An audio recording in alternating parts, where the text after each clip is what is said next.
Sunitha and Rob Kupa, welcome to the show, and thank you for sharing your insight with the community.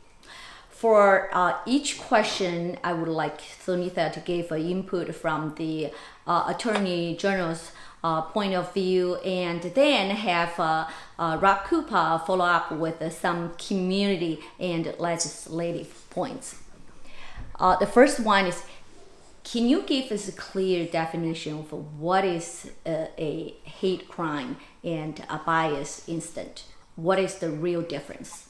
So a hate crime is any crime where a victim is targeted because of their race, religion, sexual orientation, gender identity, national origin, or disability. That's a hate crime. Even if the person committing the crime is wrong about whether someone's race or their sexual orientation, even if they are wrong, it's about what the perpetrator is believing that person to be. And it really only has to be one of the reasons that a person is targeted. And that's a hate crime. Whereas a bias incident is an incident that occurs, so something that doesn't rise to the level of a crime. So harassment or discrimination. During this COVID time, we're hearing a lot of people getting harassed on the street, terrible things being said to them. That is more of a bias incident as opposed to a hate crime where someone is actually, physically attacked or a crime occurs to that person. So that's the difference between the two.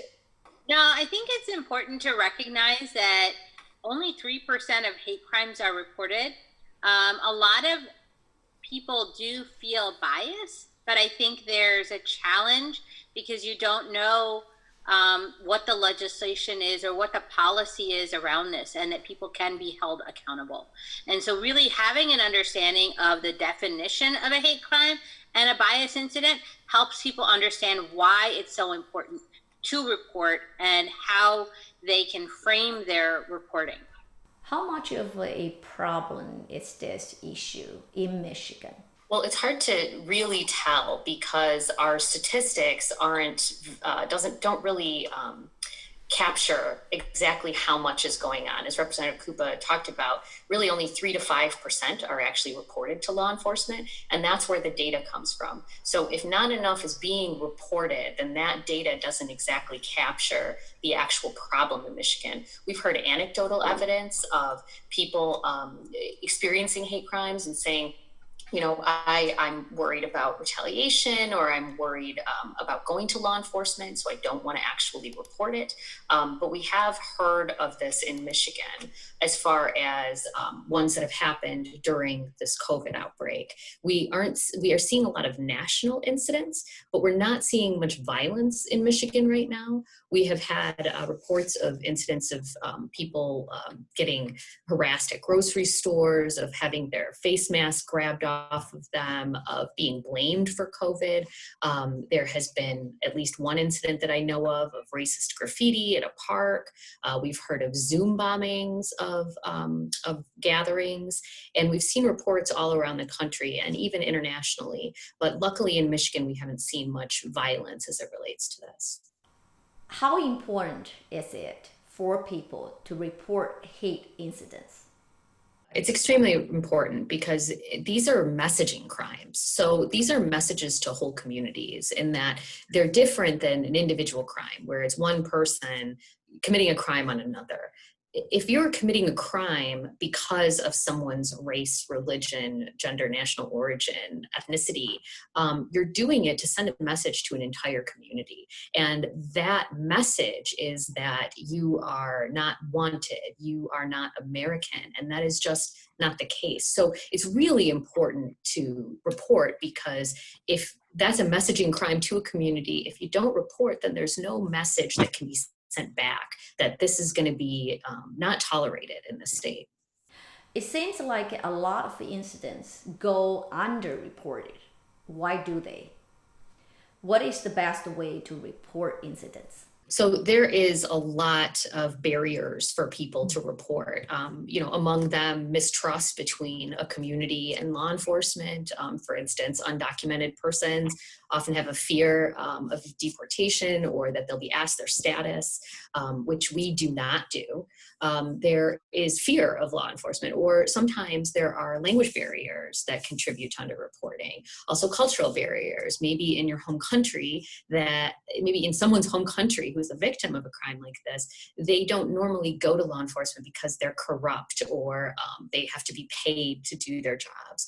And so there's those sorts of barriers to reporting, as well as, victims feeling like they maybe aren't taken seriously. The people that they do report to may downplay it and say, oh, it's just kids that are doing that, or that's not a problem in my community. We don't want to make a big deal out of it, or the media is just going to blow it out of proportion.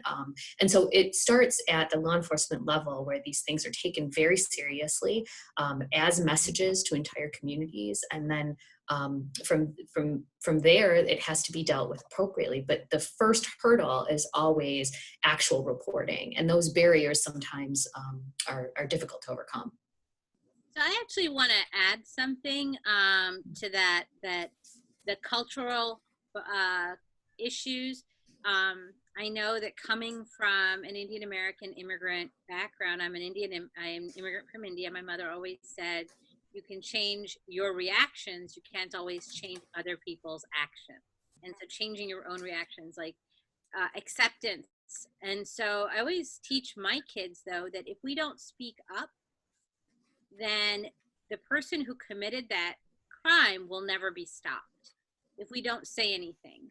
And also if we don't engage people so that they don't see us as different, as the other, as somebody that they want to have bias against. Because maybe if you become friends with someone who's different from yourself, you'll realize that maybe you're not that different. Maybe you want the same thing.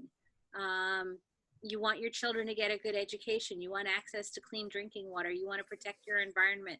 Whatever those common ground issues are, by becoming more in touch with people who are different from yourself. And that's what I've spent a lot of time doing. And I just want to bring up an incident. I actually introduced a piece of legislation as a first-time legislator. There was a young woman in my district who was 19 who was a vulnerable adult. She has Down syndrome.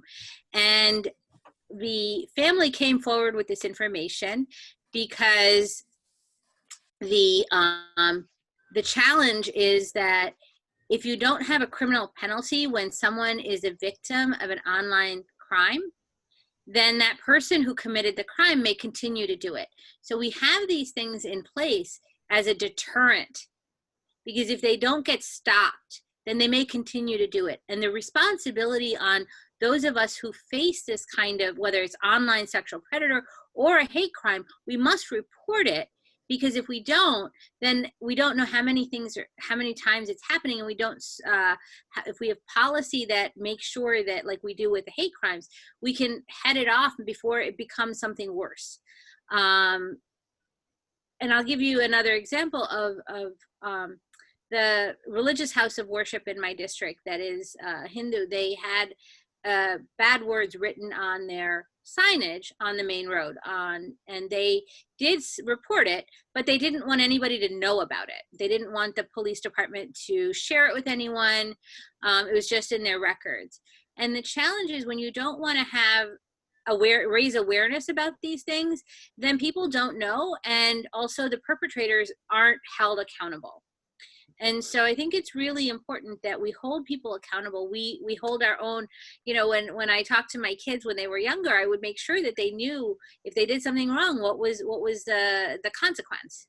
If they spent too much time on their phone, we took it away for a week, right? And so, they had a limit on how much screen time they could have. And so we should hold the same kind of rules to hold people who are committing crimes, hate crimes, accountable. And if we don't report them, we can't hold them accountable. I think one of the challenging things is that community people to recognize what is the hate crime, what is the verb abuse. And you got people having, running situation that people are just threw nasty words on them. It's not necessarily attack them physically. So they're not sure this type of behavior, how they respond to that. I talk about this a lot when I talk to people in communities, is that in this country, we have the First Amendment, and hate-filled speech is not a crime. So verbal hate, verbal discrimination is not a crime. It's protected by the First Amendment freedom of speech. But there's some speech that does rise to the level of a crime, things that are coupled with action, like stalking or cyberbullying. These are crimes. Bomb threats that are bias motivated, or lying to the police even, is a crime. Threats to do violence is a crime. Reporting a false felony is a crime. Making terroristic type threats. These are all speech related crimes, but these are all in fact crimes. These are not protected by the First Amendment. Recently, there are riots going on in the community. People do have some concern, say, how we protect our families and for the safety of the community. So we always say, if you don't know if you're the victim of a hate crime, that you should report it anyway. So report. Even if it's a bias incident, people will figure this out later, and they will assess it for whether it's a crime. So we always say, first of all, report. I know Representative Koopa says this all the time. Second is, we ask them to save all of the evidence, even if there is graffiti that is terrible. We always suggest to call the police, have them come out. You should save all the evidence. Don't wash it away immediately.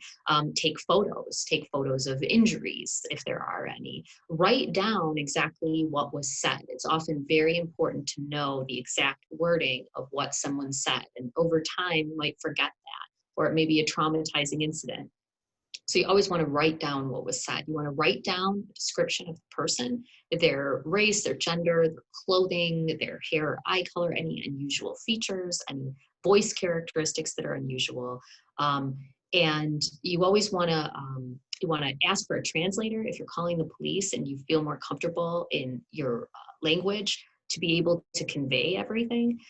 You would also want to tell people, you would want to tell the authorities, tell police, whether there have been any other incidents in the area, or whether the timing is of significance. Is there a special holy day, a special holiday that this occurred? You know, we always say, though, if you're in immediate danger, always call 911 first. Your local police are your first responders. And for things like physical threats, you want to run or hide, and you only want to fight as a last resort. You don't want to engage if you can help it. For verbal threats, we always say call the police, write down the threat, the description of the person, note what direction they went. For an electronic threat, we tell them don't delete it, print it if you can, photograph it, contact law enforcement. For a written or a visual threat, you want to handle it as little as possible. You want to contact law enforcement, and you want to make sure you're exact about the date, time, and location those things occurred. We talked about report incidents. What is the difference report to police and to your unit? That's a great question. Thanks for asking. I could clarify that. So if you're ever the victim of a crime in real time, you should always report to your local police department. Your local police are calling 911. That's the best way to report an incident. But we at the Attorney General's office have dedicated resources to support those local jurisdictions. So always make your complaint to them, but you can always reach out to us if, one, you don't feel comfortable with your local police department, or you feel they're not taking it seriously, you would like someone at the Attorney General's office to look at it. We have statewide jurisdiction. So that means we can prosecute and investigate a case anywhere in the state, but your local police are the ones that handle those matters initially. They're the first responders. So that's how I would advise people. Always contact your local police, and then you can always follow up with us, the Attorney General's office. So this is the best way to handle the issues in real life if people are targeted. come back talk about the harassment and discrimination. Those are not, I guess, it's not considered hate crime. And I like to get a point of view from Rob Cooper and from a community and a legislative point of view. I really think the biggest challenge is getting involved before we even come to the bias or the hate crime. To head off the bias incident or the hate crime before somebody even feels that. And how you do that is you build allyship so that people can see that we're in this together, that we are here because we believe in the promise of America as immigrants, that it may be, what country are you from? Well, maybe, my children were born in this country. I know that Assistant Attorney General Dodimani was born in this country. And so, because we look different doesn't mean that we didn't come here with the same hopes and aspirations that many people have come here for hundreds of years. And so trying to make friends with people who are different from us before the bias happens, and then having allyship with those who understand the challenges we face, and having friends who can speak up for us and speak up with us is really important. I think that being involved in the broader community, not just in our own communities, is important. Stepping outside our comfort zone a little bit. We've come this far, we've taken the risk and become Americans. And now to take the opportunity to also get involved to help the community thrive. We've established our careers, but now let's get involved in helping build the local community services, whether it's at local government or in the PTA or civic organizations. Like Lisa, we've talked about this, my work with the Michigan Roundtable and how important that is.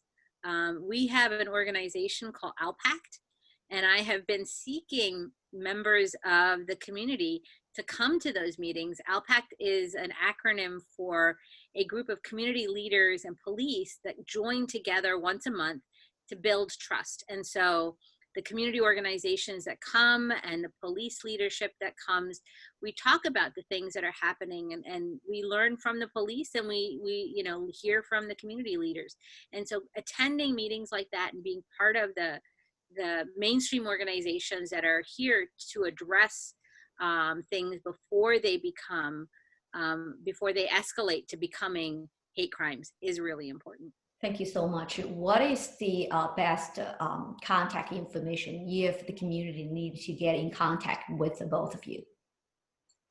So as far as the hate crimes unit at the Michigan Attorney General's office, if there's a crime that's occurred that has happened in the state of Michigan, you can call us at 313-456-0200, or you can email us, and that email is monitored every single day at hatecrimes@michigan.gov.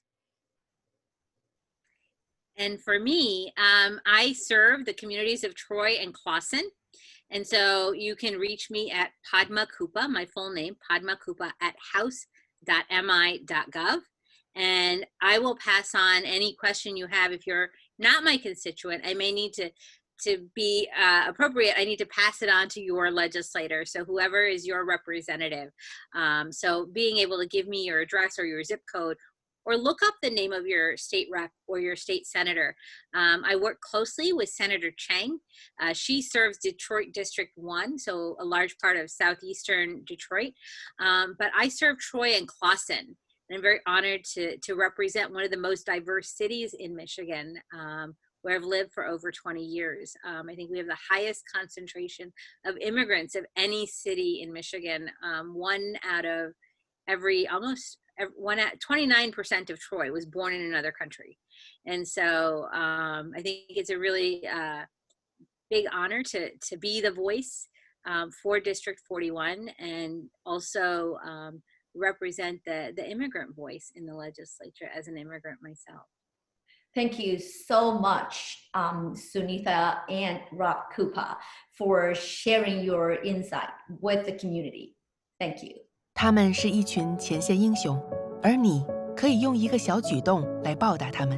就是完成2020年人口普查。这些数据可以帮助社区规划并分配资金给全国各地的医院、诊所和紧急服务。准确计算可以帮助公共卫生局确认所需资源，以保护我们的社区。立即上2020 census.gov 填好问卷，开展我们的未来。即刻上2020 census.gov/languages 回复人口普查，